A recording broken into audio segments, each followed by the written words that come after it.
welcome once again to Steven Does His Laundry and Talks into a Mic to a Camera. Why? Well, because I get some sort of enjoyment out of it, I guess.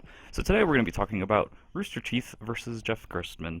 So basically, Rooster Teeth put out a video recently called The Patch. It's a podcast they do. I don't really follow Rooster Teeth that much.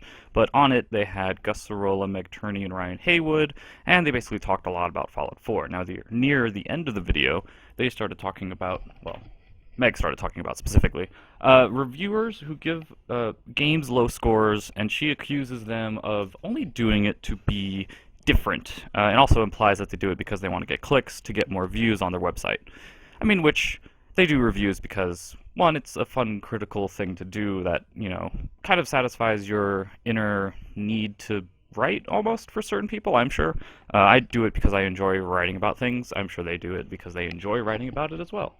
But one thing is, you know, people do reviews, and reviews are kind of one of the biggest things that sites do get for clicks. I mean, you know, the whole E3 stuff, they also get that, you know, big turnout and views for that as well. But reviews also do really well. It actually broke, I know, Jim Sterling's site, the Jimquisition, and it also kind of, I think it put IGN offline for a little bit too once the Fallout 4 review went up. But basically, they were talking about how certain sites, such as they then, I believe it's Gus, specifically mentions Jeff Gerstmann's review, which he gave Fallout 4 a 3 out of 5 on the console. He gave the PC version a 4 out of 5. And the reason that the PC one got a little bit higher score is because the technical difficulties and the glitches and bugs and the so-called, you know, technical type stuff didn't occur as much on the PC version. So Digital Foundry did do a video basically breaking down the frame rate of all of them. And the PS4 and Xbox One version could not really hold a consistent frame rate in certain areas, while the PC version obviously was the better version. You know, hashtag PC Master Race, all that dumb stuff. But yeah, so basically and they kind of get into like a mocking tone and insulting tone towards him just because he gave Fallout 4 a lower score review, according to them, only because of the technical difficulties. Now, if they actually took the time to read his review, they would see that it wasn't just the technical limitations of the consoles and the problems that he encountered that accounted for the lower score, which, I mean, it isn't even a low score. It's a 3 out of 5. That's still a good game. That's not a bad game. I'm reminded of a Metacritic article I wrote a long time ago about how they're basically yellow journalists because they take things and kind of take them to the extreme. The specific example I gave was when they were talking about Destiny and how reviewers hate Destiny was the video title, which is stupid because Metacritic's, the example that they gave on Metacritic was that Destiny was a 77 out of 100, which, according to Metacritic, is generally favorable. So I don't get how that translates to hate, but yeah, Metacritic, whatever, who cares? Also, Machinima, it's just, God, I don't, actually, did I say Metacritic instead of Machinima earlier? I might have. If so, I'm an idiot. I'm sorry, I'm dumb.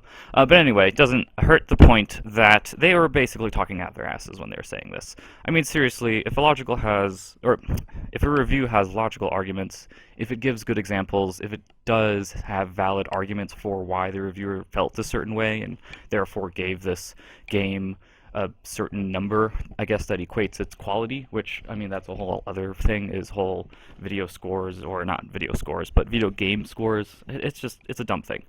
But as long as they have valid arguments, their review is valid. You can't invalidate that just because you want it to fit your narrative of, oh, Fallout 4 is the best thing ever because we're wearing Pip-Boys while we do this video. And it's just like, it was just dumb. It was dumb, it was insulting. Basically, just grow up, Rooster Teeth, Meg, Gus, whoever the hell. Ryan actually didn't seem that bad. But yeah, those two for sure were just, it was just like, why? Like, come on. You guys are in the same industry, basically. Like, what's the point of doing this? I mean, you didn't even read the review. You're talking out of your ass. So seriously, just grow up, read the review before you talk about it. If you're going to criticize somebody else who wrote something, at least give them the decency to do that, instead of just, God, it was annoying. I saw this crop up on Twitter, and I kind of was like avoiding it for a little bit because I was like, oh God, I don't want to, like, I just don't want to watch this. I just want to, it's like when you watch Donald Trump videos and you hate it and you don't like it, but you have to keep watching it because of that, you just want to punish yourself almost. So yeah, like, I kind of compare it to that because it was basically like, I don't want to watch this because I just know it's going to make me angry. It's like when you watch a movie, excuse me, such as 12 Years a Slave. It's like I didn't want to watch that because I just knew that I was going to be angry. the entire time at white people because we suck. We're trash people. But anyway, that's besides the point.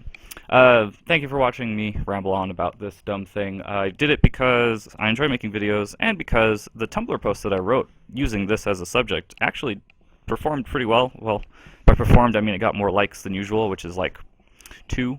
Instead, it actually has been getting a lot of traction on Tumblr, which is a weird site that I don't actually check as much as I should, or did in the past. But as always, if you want to see anything else that I'm doing, you can check me out on Dual Shockers. I'm also on Illustrious Magic as always, and you can follow me on Twitter at @8axel. And as always, thanks for watching.